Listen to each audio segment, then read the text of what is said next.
All right. So are we live, Srishti? Wonderful. Yes, So, sir. as I said, friends, we are now beginning our keynote session, and we have with us Miss Shoko Noda. A very, very good morning, ma'am. Very good morning. All right. So some technical glitches, but we are finally here together.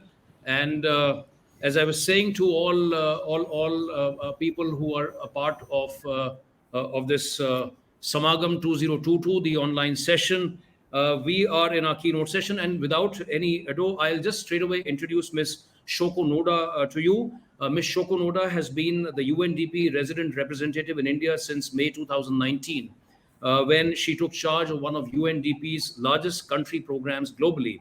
And she leads the country office activities on localizing the Sustainable Development Goals, climate action, and biodiversity conservation, digital health, and governance and skilling. So, lots and lots of things on her plate. Ms. Noda is also a strong advocate for gender equality, and between 2014 and 19, so 5 years, she was the UN resident coordinator and UNDP resident representatives in the Maldives. So she has a very rich and a very diversified global experience. She has engaged with key national interlocutors, political parties, human rights defenders, and UN member states. Ms. Noda has also been pivotal in taking forward both the development agenda and political dialogue during the crucial transitional post-election period. And prior to that, she has led UNDP's country offices in Nepal, in Mongolia.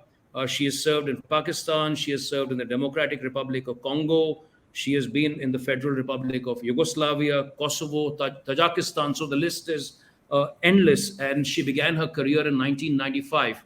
So lots and lots of experiences, Ms. Noda. And on behalf of Samagam 2022, I very, very warmly welcome you to this keynote address, to setting the tone for importance of having winning coalitions for achieving our SDGs. So over to you, Ms. Shoko Noda. Thank you very much, Anup, for very kind introduction. Mr. Vijayanand, former Chief Secretary of Government of Kerala, Ms. Reshmat Anand, CEO of Hindustan Unilever Foundation, and Mr. Rakesh Ranjan, our very strong partner, supporter, and also Aspirational District Director of Niti Aayog. Very, very good morning to you all. And thank you very much for inviting me to Samagam 2022. It's an honor to be joining you all today to deliberate on winning coalition for the SDGs. Anup, I got the same feeling when I watched the video that you said you got goosebumps. Me too. I also like the tagline, One Nation, One Dream. And we really need to make this that dream come true through our partnership. Also, I was very happy to hear in the very first presentation, the word listening. And I think that is really the key. Whether we build friendship or strong team or coalition, this listening and understanding each other is critical. We also often think that the governments are the primarily responsible for implementing the SDGs, but that's not true. Achieving the SDGs will require a truly joined up approach.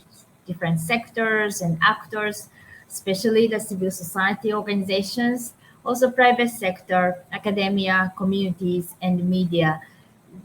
We all must work together in an integrated manner by pooling resources, pooling ideas and knowledge and expertise, and also passions and listening and a very good understanding of what's happening at the community level. You have the pulse of communities. And building these coalitions are the integral to SDGs. And this is why we have specific goal, SDG 17, for partnership. And UNDP globally and in India has encouraged and promoted effective public-private sector partnerships, civil society partnerships to push for social goals collectively. And at our end, we are making our efforts to be an integrator of SDGs and connector to bring different partners together to jointly work for SDG achievement. Notable examples include for engaging CSOs for the second voluntary national review on the 2030 agenda, and working with peer HIV and LGBTQI coalitions to facilitate access to vaccinations and social protection schemes. We are also supporting vulnerable communities like waste pickers, women artisans, tribal populations, and small businesses to minimize the impact they face due to pandemic. In collaboration with the government of Karnataka, UNDP has also launched so-called Akanksha platform that matches CSOs' needs with CSR funds. Much of this has been achieved due to very strong commitment by CSOs working to leave no one behind while ensuring transparency and participation. As India accelerates in realizing the 2030 agenda, we have seen an increased interest from the private sector in SDGs. And as I always say that if India succeeds in achieving SDGs, the world will succeed in achieving SDGs. So India's role is very important. Therefore, CSOs, private sector, all the partners have a strong stake in the achievement, global achievement of SDGs. So the corporates are acknowledging the business case for development and are contributing to SDG attainment in diverse ways, for example, through sustainable business practices, through investments that respond to government incentives, and using CSR funds for development financing. The private sector can also sustain and strengthen the coalitions through financial resources, technical expertise, and global networks. And when I say technical expertise, not only that the big IT technologies, but I think even the smaller businesses have so much innovative technologies in hand, and those can be shared at the community level. So this is the decade of action for the SDGs, and it demands the mobilization of everyone, everywhere, to supercharge ideas and innovation into bold and implementable solutions. We need to share experiences, learn from successes and also failures, and replicate scalable ideas. Thanks to Samagam, we already have this platform to discuss our individual and collective roles to meet the SDGs. What makes coalitions successful, I believe, is the common shared goal, participation of stakeholders, as we heard, listening, and contribution to decision making, very proactive participation to decision making in a non-hierarchical way. The solutions, therefore, are met with broad acceptance. UNDP has realized that well-functioning coalitions have identified new integrated solutions, promoted mutual understanding, and stimulated learning. Strong coalitions are needed now more than ever to ensure that communities have the means to recover from the pandemic and government can build back better. The United Nations Secretary General has called for global action, local action, and more importantly, people action. That's exactly what is required. So let's all unite to create an unstoppable movement that transforms not only India, but the entire world. So I look forward to today's insightful discussion about making the coalition truly effective to trigger accelerated and transformative actions for sustainable development. Thank you very much.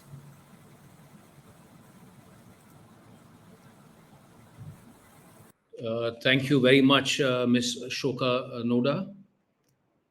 Thank you so much. And very, very inspiring, ma'am, when you said that.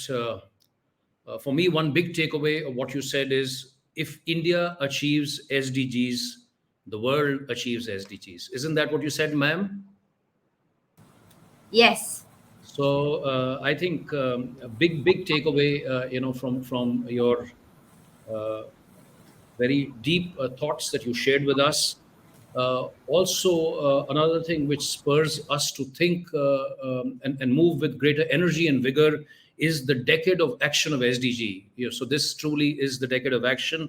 And of course, we all try and learn from our successes and failures, and we look for replicable solutions. A lot of takeaways, ma'am, from your very, very valued address. As I said, we are indeed delighted that you joined us today, and we know that you have a very busy schedule, but the more time that you spend with us, yeah, we'll be happy for that. Also, ma'am, on a personal note, you'll be happy to share. So the fact that Pradhan asked me to be the program anchor today. My name is Anup Nautiyal. So I am also one of the partners of Pradhan, and very sweet of them to ask their partners, to come ahead and take this. So this is also an example of coalition.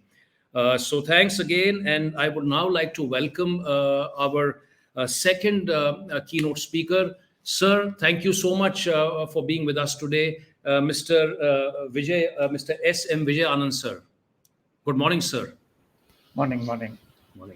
So, sir, kindly allow me to introduce to our all our friends who are a part of Samagam 2022. Your of course you have a lot of accomplishments, but the bio that I am holding with me. So, Mr. S.M. Vijayanand is the former Chief Secretary, and he has had an illustrious career serving in various capacities, which include Secretary, Ministry of Panchayati Raj, Government of India, Additional Secretary, Ministry of Rural Development, Government of India, amongst other positions. Mr. Vijayanand has also spearheaded the Rajiv Gandhi Drinking Water Mission in the Ministry of Sanitation, Government of India. He is also responsible for conceptualizing and executing Kudumba Shri, which is a women's self-help group movement in the state of Kerala. And of course, the state of Kerala, so many things for all of us to learn and take away from Kerala, which has so many strong social indicators. And Mr. Vijayanand sir has been the pillar of the People's Plan of the government of Kerala. He has started Kerala's open defecation free campaign, both in urban as well as in rural areas. So lots and lots of experiences for us to hear from sir. And the last thing which I wish to add is that Mr. Vijayanand sir is also an expert in decentralized planning and in all related matters. So, sir, very warm welcome. I apologize that I don't know what time you joined the program today morning, but very briefly want to mention. Right at the beginning. Right at the beginning. Wonderful, sir. So for those of you who have joined us now, Samagam 2022 is dedicated. Our theme for the day is partnerships and winning coalitions for achieving our sustainable development goals. Over to you, sir. Thank you, Anup. Fellow panelists and my dear friends, I would focus on CSO networking. And we know, I've been in rural development almost throughout my 36-year career, which formally ended about 5 years back.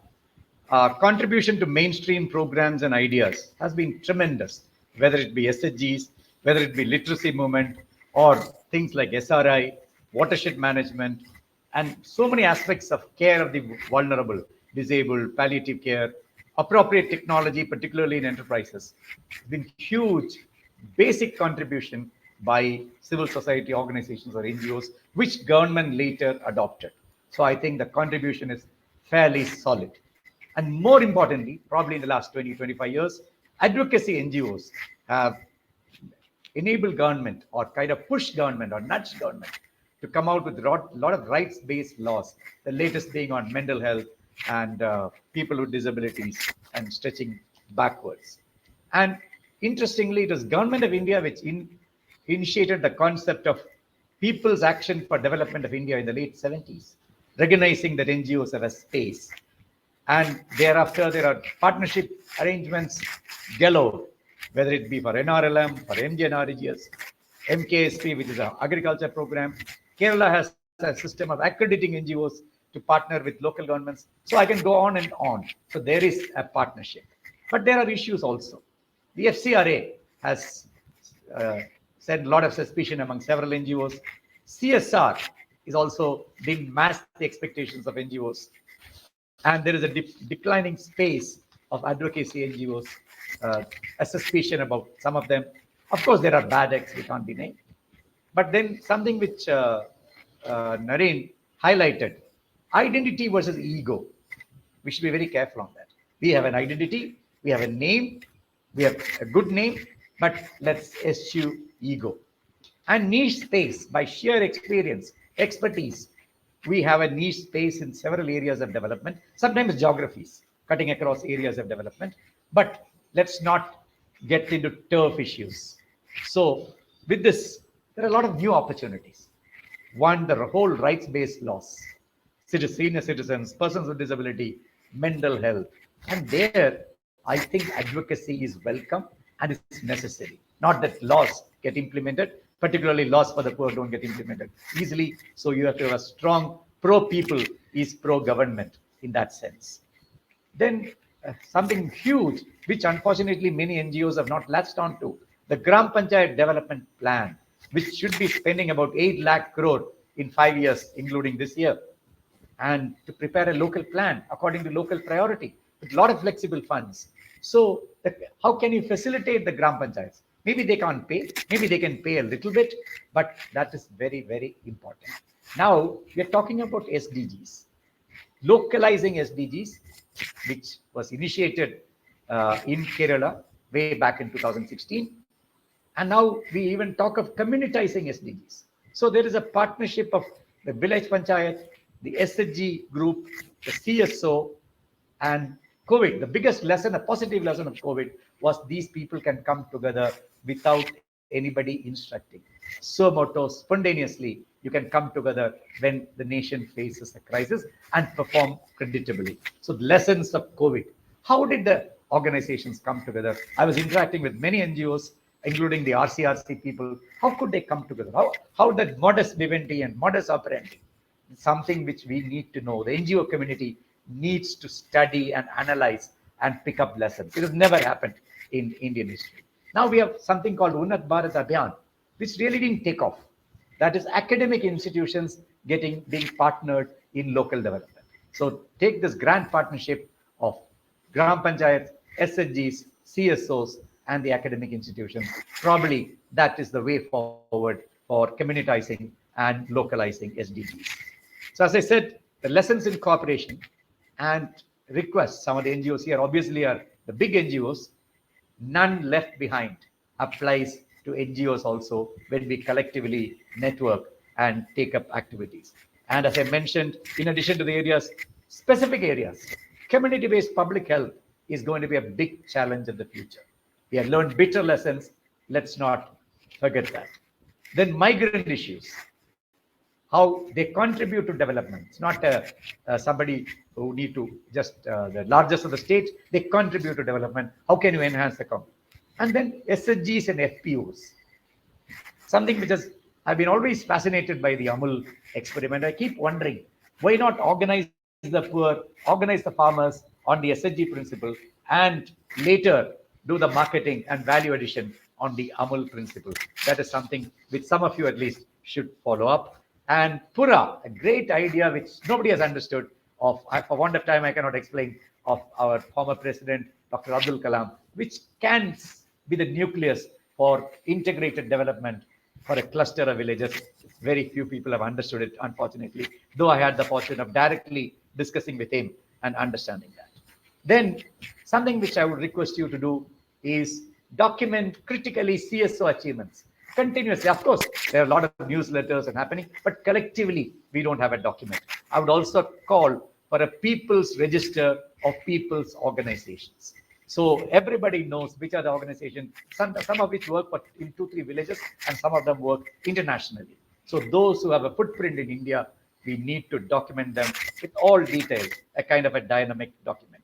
And coalitions, pooling knowledge, expertise, sharing resources, and meetings at order level. If all the CSOs, all kinds of CSOs can meet at the block level once in 6 months, and representatives go up and up, it will be a great beginning. And of course, the big CSOs need to mentor the small ones, building capacity, including systems development, particularly in the new funds context. And something which CSOs should collectively do, because I'm now part of a study which an organization in Gujarat has taken up of PMAY. It's a critical study, but with constructive suggestions. So we can do, by networking, we can do a lot of evaluatory, truthful, and constructive studies. So also status studies. And something which many NGOs are touchy about, how do you set examples of accountability to the people? Suo moto, not government or somebody sitting about you. Can there be a social audit of NGOs that will enhance the soft power of NGOs and earn the trust of the people? There was a great organization called Kapat, which unfortunately deteriorated into a very corrupt kind of organization. Can we revive a Kapat-like institution for transparent normative funding of NGOs, particularly small NGOs? That is something which I think you should all think about. Now, let me conclude with the spirit of whatever has gone before me. Competition cancels out strengths and advantages, and cooperation will strengthen. Simple lesson, but let me be very frank. I worked with a lot of NGOs in the state, in government of India from a very, very high level, and I find NGOs are not very willing to cooperate.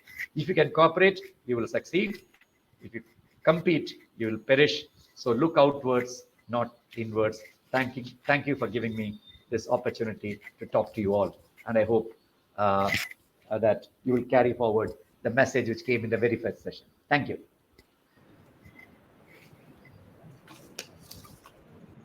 Sir, thank you so much. Sir, can you hear me? Yes.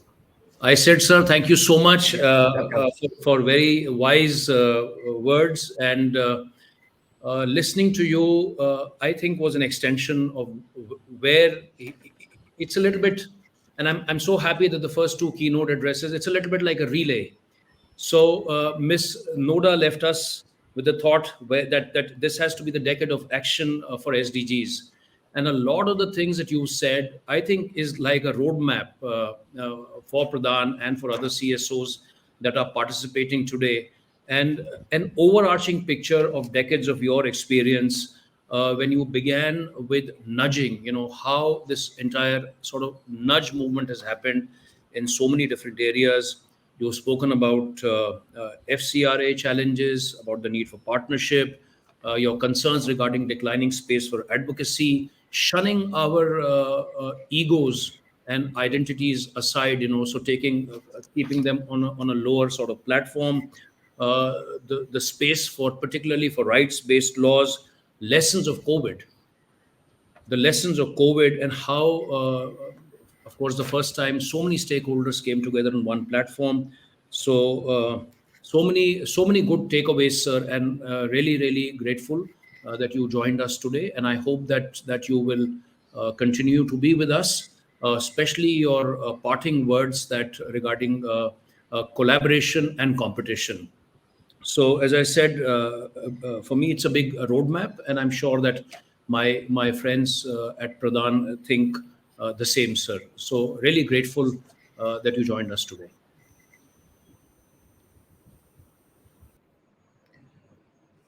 Going ahead, I would now like to invite Mr. Rakesh Ranjan.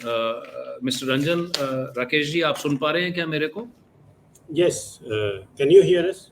हाँ, आपकी आवाज आ रही है, आपकी आवाज आ रही है.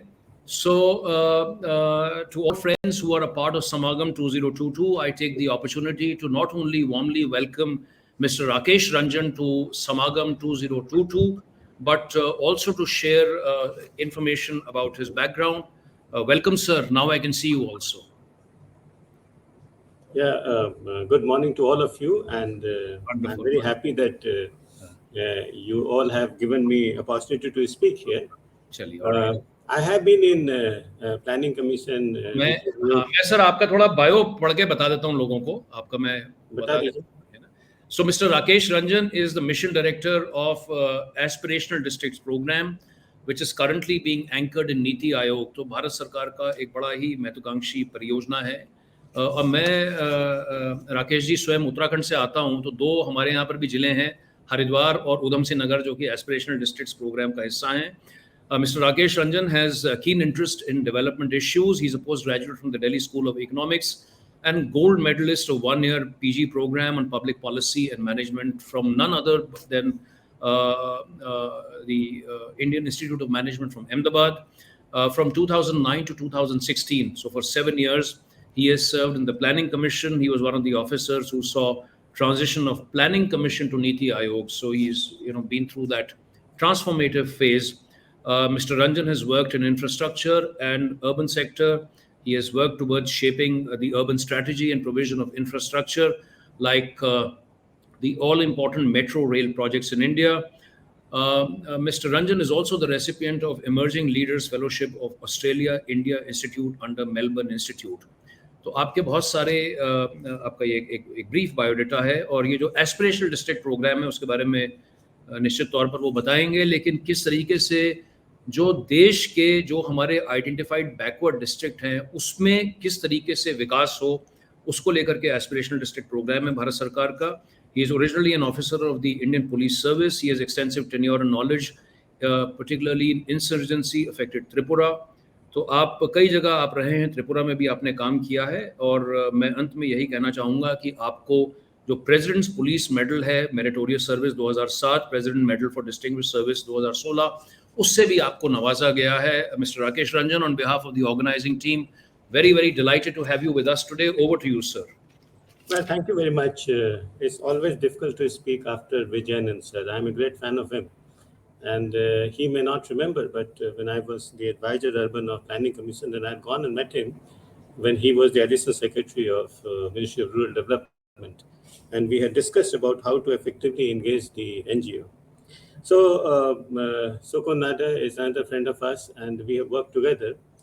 Let me paraphrase the issue, and I will also inform that what is the view in Niti Aayog and how we plan to look at this and how we want to do something which might be useful for all of us. So the first and foremost question and the challenge that we all have is that we have come to realize that there is no way that the government can reach every citizen and every mile without having the very active partnership of the civil society organization or the people on ground. There is absolutely no way. There are some of the technology enthusiasts who keep on saying that, I mean, you can go to every household, map them and put it on a dashboard and all this thing. But this, to us, it looks like that the far more easier and human way of doing it is to work through the civil societies. We started the program called Aspirational District Program. Let me speak about 2-3 minutes about this program. That we chose around 112 districts. We made one difference from the pure statistics-based selection, that we didn't pick up the worst 112 districts, but we went to all states. So we could leave some of the districts in Bihar and Jharkhand and in Odisha, because we have to pick up districts in all states. That included Kerala, which has very well-developed social sector, and Tamil Nadu, Andhra Pradesh. So in every state, there are certain districts which have been identified. To all that we can say is that in the state that we have picked up the district, they are the most difficult one. But it is not so that is 112 districts. I mean, had we picked up pure on the statistics, they would have fallen only in 6 or 7 states. So once picked up and once we zeroed it on in, the idea was that how do we improve the governance in these districts? So there are 4 or 5 things that was done. First thing is that we identified that which are the key performance indicators. And it was very simple to pick up, because just a moment of reflection that health and nutrition, school education, agriculture and water resource management, financial inclusion, skill development, and basic infrastructure. These have twin advantage of improving the quality of life and also improving the economic productivity of a citizen. So these are the KPIs which were selected, and the districts were not given additional fund. All that this program does is that it provide them a method, a mechanism, a dashboard, and a monitoring system, and request them that you look at the areas around you and look at where you are and where others have reached and what the best that you can do to reach the higher level. Now, this kind of approach, which is, I would say, I mean, I've heard Vijayanand said that competition you will perish, but this level of competition among the government systems that you can perform better than the other government system, something that which has added and which has done something good for something good in these districts, because the statistics shows that these districts, just by better monitoring and by looking at other districts that who is doing well, and then having this particular feeling that let us also achieve something better, is that many of the indicators has reached very close to say 80% or 90%. Now where we have reached here, but the problem is now the problem that is coming up is that there are twofold problem which comes. And the first full problem comes that the moment you introduce competition, there is always a chance that the district or somebody in district will provide you data system which may not be very reliable, because there is an incentive to inflate the data. That's point number one. And the second point is that there would always be certain people who will be left behind in this particular exercise, because all that I need to do is that raise the percentage. So I am there at 92%, but 8% people are left. So the question, and Honorable Prime Minister also in the last 15th August address said that now that what the setup is there, so let us try to saturate some of the important indicators in these districts. And also that we realize that within the district also there are a good part of intra-district variation. So now the effort is on to use the same template of better monitoring, better understanding of the focus, what is important of the for the people, and bring more efficiency within the government system to improve the performance of the blocks. Now, with all this that has happened, one of the important and key aspect of this particular program is that it provides a platform where the civil societies and foundations and the NGOs can come and work with us. In the first phase, we started with those organizations which had the money and which also had the kind of reach, or they can reach to the villages, because the problem was that like I had a discussion with Pradhan also once upon a time about 2-3 years back. So the stage one was that involve those NGOs and the foundations which have their own resources and they wanted to do something. Can we bring the improvement in their interface with the district administration? Because many times it is the district administration and the NGOs coming together working in partnership is far better than both of them working separately. So this is something which is easier for us, which we have done. A good number of the foundations are working with Niti Aayog and with district administration on this. The second phase is that there are some great NGOs and great civil societies who want to do something, but they don't have money. Now, where do we get this particular matchmaking? Because there are a good number of CSR organizations also who keep on coming to us and say that we have a lot of money. So please find out that who is the better person and who is the better NGO than we can provide.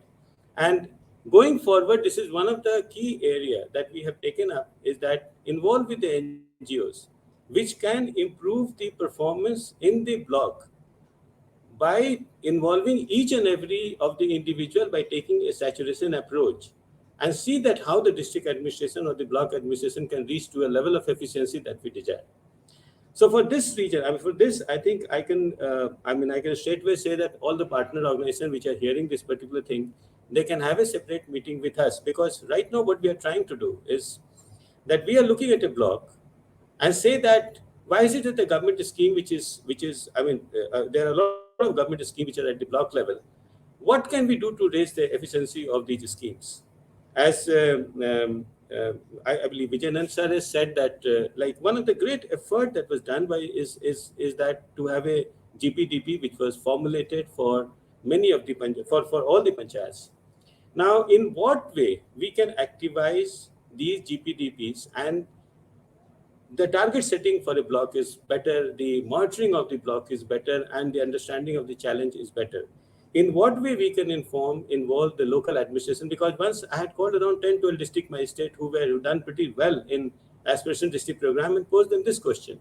That suppose you have to improve the performance of a block, what is it that it takes to improve the performance of the block? And what is it that the civil societies can do? What is it that we can do? What way we can start? So we are in the process of selecting around, first thing is that we were in the process of selecting the 20% of the difficult blocks within the aspirational district. And after that, also selecting some percent of the blocks all over the India, and see that how we can use the template to improve the performance of these blocks, in which I understand the central role has to be played by the civil society organizations. Now, in what way we can engage? Now, we made a beginning during pandemic. NITI Aayog, CEO NITI Aayog being one of the chair of one of the groups, which requested district administration that in all districts you must have a platform in which you have a very active collaboration with the NGOs. And we also said that there are two problems that in that. First thing is that this platform does not have the tendency to remain active all through, because it keep on needing some kind of encouragement all through, that this platform should be active and should look at the problems.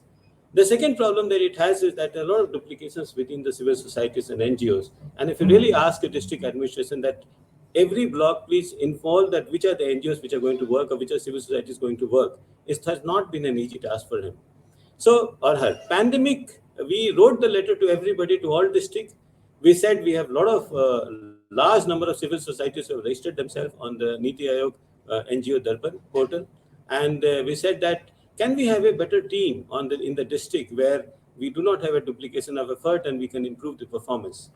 Now, this is one task which I would be requesting all of you, those who are listening to me, that this is something that NITI Aayog want to do. For us, what we are doing is that we have a Pyramid Foundation which has provided 4 people or 5 people in districts.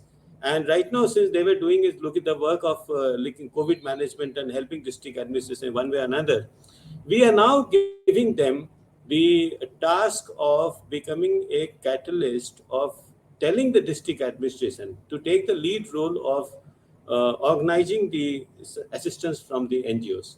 Now, this is one task which is one of the most difficult in my opinion. The context has been very clearly said by Mr. Vijayanand. You have these civil societies, you have the district administration, which is at the block level, you have the SHG, and you have the all other organizations which can come together and look at a problem and solve it. So NITI Aayog is starting a study as well as experiment and as a model to develop a blocks, and we would request other people to come and join us, because our logic is this. Our vice chairman keep on saying that giving 2 people, 3 people, 4 people and making some kind of people have gone there, does some work, and then you momentarily improve something and then you come back, that's not definitely the answer. The correct answer is that can you really make the change in the government systems that they, by the logic of it, they involve the civil society organizations in their functioning. So this is a challenge. We are trying to do the experiment. I will ask everybody to come and join us, and we want to complete this task of developing some kind of a model where we want to see that where we have failed where all the challenges come up on this thing, and let's see that how we can improve the difficult areas in this district. The Aspiration District program has given us a good platform, and it has given us a good starting point, but it is reaching a saturation in the sense that we are yet to reach the last mile in many of the key performance indicators. So there remains the challenge. Thank you very much.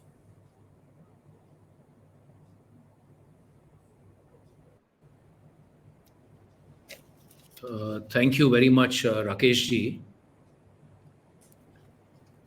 Rakesh ji, thank you so much. So, of course, once again, a lot of great takeaways from Mr. Rakesh Ranjan. Good to know about the 112 districts across the country, aspirational districts program. And of course, a great start has been made, but there is lots that can still happen, as Mr. Rakesh Ranjan shared with us all. Even though the district might be doing well on certain indicators, on certain parameters, yet given the size of districts in our own country, these are large districts, there are intra-district challenges, and of course within districts there are blocks. As I mentioned earlier, I myself am from Uttarakhand. We have 2 districts in our, so we have 13 districts in Uttarakhand, 2 of which are in the aspirational district program. In fact, the 2 biggest districts of Haridwar and Udham Singh Nagar in Uttarakhand are part of the aspirational district program. Also, Rakesh ji, मैं आपको अपने व्यक्तिगत अनुभव साझा करना चाहूँगा. आपने जैसे दर्पण पोर्टल का जिक्र किया, आपने NGOs के बारे में बोला, तो to the best of my knowledge, there has never been any sort of collaborative exercise here. So just some experience sharing, and as you rightly mentioned, that there is a lot of scope for civil society organizations to come on one platform. And how can this integration happen at a greater level as far as the aspirational district program and other programs of the government of India are concerned? So thank you so much for gracing the occasion and for sharing your views with us. We are coming to the last speaker of the keynote session, which is Miss Reshma Anand. So Reshma ji, can you hear me? Can you please put on your camera, or can you hear me? I'm getting a call from Sudhir. Yes, Sudhir. All right. So I am just getting a phone call that there is a problem with Miss Reshma Anand's some technical glitch is there. And I just want to ask the backend team, Soparno, you can speak up, and or Shrishti, is Miss Reshma Anand there? Hi sir, so Reshma Anand ma'am has left due to some technical issue. Right. So we can go further with the session. All right. So just informed. So we have confirmation coming from our team. So we had, we are sadly we will miss Miss Reshma Anand today. She too has, an illustrious background, and even though she is not with us right now, but nonetheless, I will briefly share her background, so at least participants are aware as to what she would have shared with us. So she has over 20 years of extensive leadership experience across the social sector, and in her current role, she is heading the Hindustan Unilever Foundation, which is a corporate foundation focusing on scalable solutions to address India's water crisis. So we would have, learned a lot listening to her. But anyways, this is a reality of the technical world as well. So we have listened to 3 outstanding keynote addresses from Ms. Shoko Noda, from Mr. S.M. Vijayanand sir, and from Mr. Rakesh Ranjan. Our next session is actually scheduled to go live from 11:35 onwards. So that's in fact our first session on CSO coalitions at work, rational experiences and challenges. So I don't think I would like to hold you for such a long time. Perhaps we can meet again at 11:35. But we've had a great start to the day, and I just want to wrap up. We've been at it since 10 o'clock in the morning. For the last an hour and 15 odd minutes. And we have been speaking and talking about Samagam, repeatedly saying that partnerships and winning coalitions for achieving our SDGs. So that is what, we are really all assembled today to deliberate on. And of course, you heard 3 great keynote addresses. We've had Samagams earlier, and each and every Samagam, which means basically forces coming together, each and every Samagam has expanded in scope.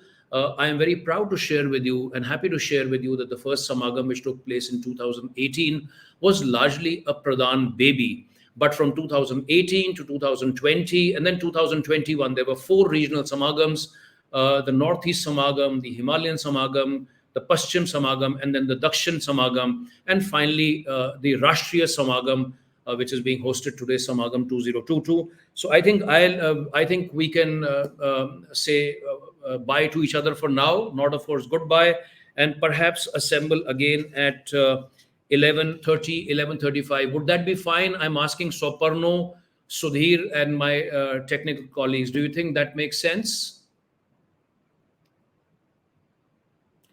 Would you like to add something? So Parno and the tech team, Sudhir. So I don't hear them, friends. So I think we can part ways for now. And just a second, yeah, please. Yes, Sudhir, I'm getting your call. So I think we can close for now and reassemble again at 11:35. Once again, Ms. Shoko Noda, Mr. Vijayanand sir, and Mr. Rakesh Ranjan, thank you so much for being the keynote speakers today. We hope to continue this relationship further. And friends, let us meet once again at 11:35 a.m. sharp. Thank you so much, and I'll see you. Look forward to seeing you soon.